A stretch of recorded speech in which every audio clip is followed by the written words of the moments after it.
With this type of injury, parts of arms are often lost. Surgeons at the operating station should already have a clear idea of which way the patient's limb should be replaced.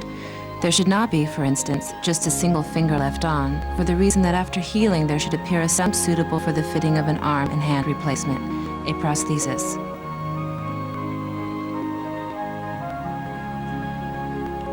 On the stump with the functioning elbow, a prosthetic forearm is applied. In the case of upper arm amputation, an arm prosthesis is used. Depending on their function, we distinguish between those prostheses which are passive, without movement, which are often called cosmetic prostheses, and those which are movable, pulling prostheses.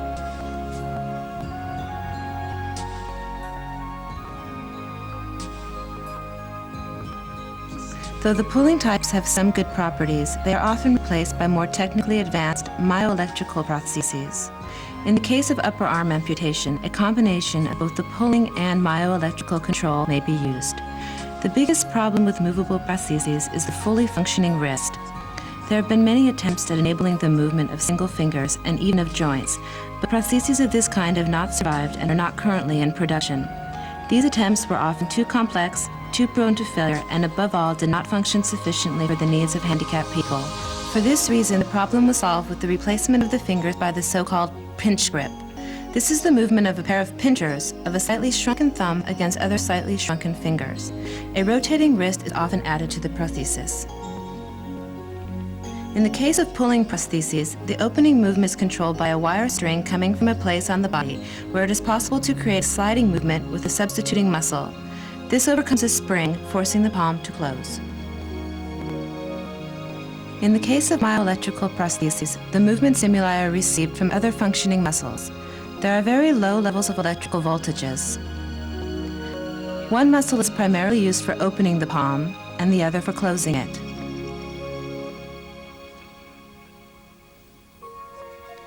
The received signals are amplified and evaluated by the prosthesis electronics. Its output controls the movement of an electrical motor, which in turn opens or closes the fingers via mechanical gear. The power supply is provided by a rechargeable battery. The cover of the prosthesis is in the form of a human hand, on the surface of which is a cosmetic glove with the structure and color of real skin. It is a relatively good imitation of the human hand. Here we are talking about the part which is set and connected by a specialist to the removable socket of the hand. The socket is paired by a prosthesis specialist so as to fit to the stump of a patient.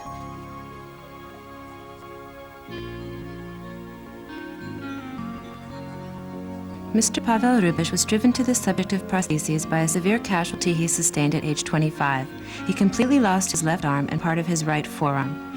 He tried prostheses from several manufacturers from around the world, looking for the best replacement to achieve his own self-sufficiency. In the end, Mr. Rubish decided to work on a new type of myoprostheses that would enable him, as well as others with similar circumstances, to make their lives as easy as possible. Prior to his injury, Mr. Rubish graduated from a technical university, having majored in technical cybernetics. He then worked for 15 years in the field of reliability and diagnostics of computer systems. With such a background, Mr. Rubish had an excellent opportunity to join his special knowledge with the experience of the user of a myoprosthesis, the use of which is of vital importance to him. All of this led to the founding of a myoelectrical hand prosthesis project. With the help of sponsors, the rooms needed for the realization of the project were provided, adapted, and equipped. The result is a workshop for plastics processing, fine mechanics, and electrotechnics.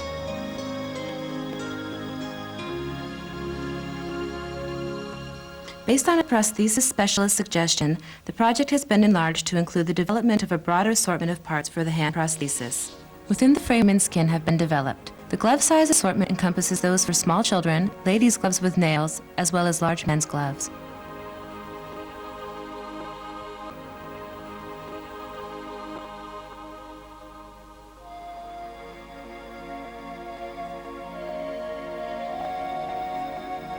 The production technology being used is more complex than any other in the world and has helped to reach a better imitation of human skin, including transparent nail ends. An attempt has also been made to reach a better imitation of black skin color by using modulated pigmentation. With the perfect evaluation of the myoelectric signal, high resolution of the grip has been achieved. And now, judge for yourself.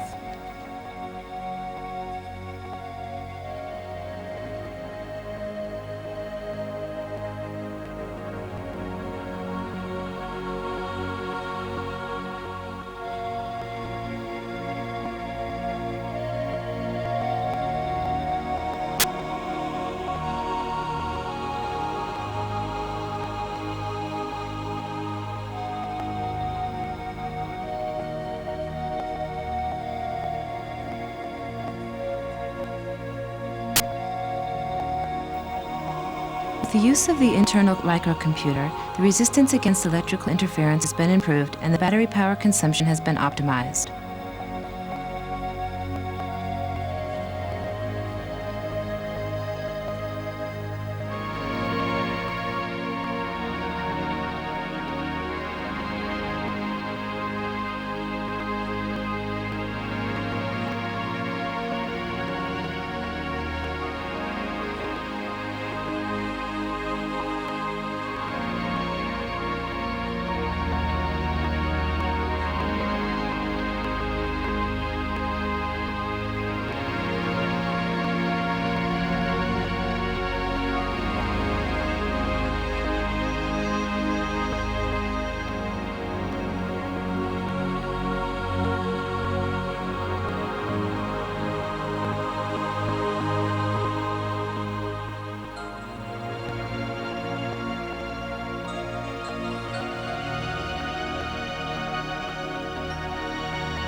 And now some practical advice.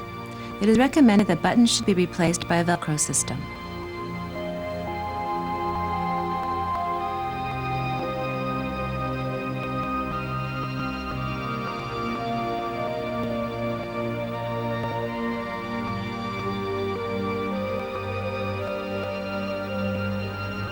Trousers should have a small hook.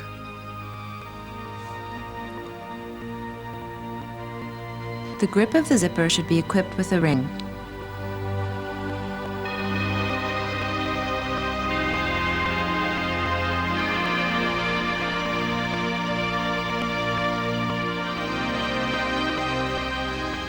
Shoes should not have laces.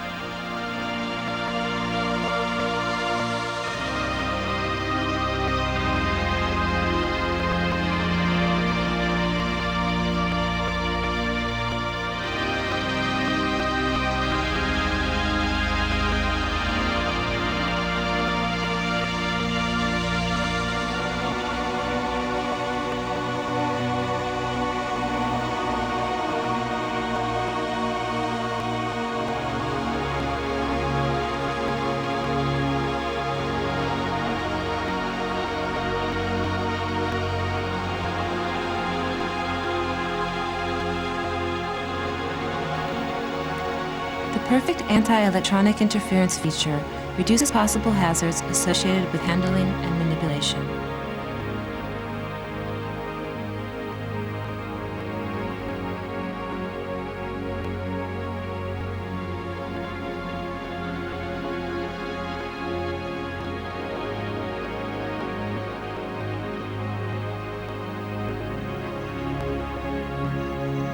The gentleness of the grip is proven here.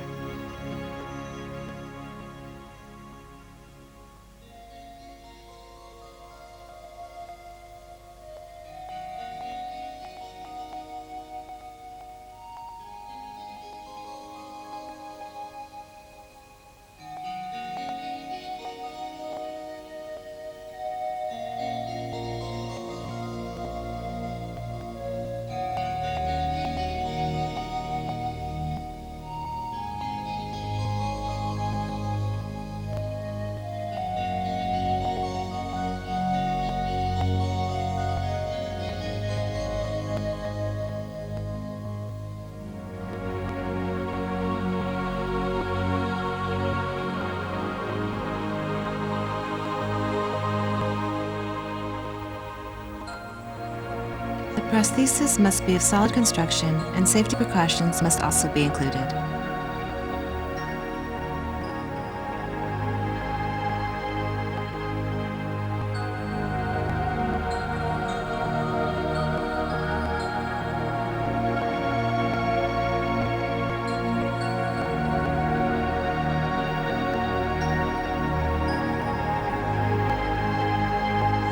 In the situation we have just seen, it is not only the perfect technical equipment which helps the person, but above all, it is the devoted strength and grace of God to overcome everyday obstacles and the desire to live each day to the fullest.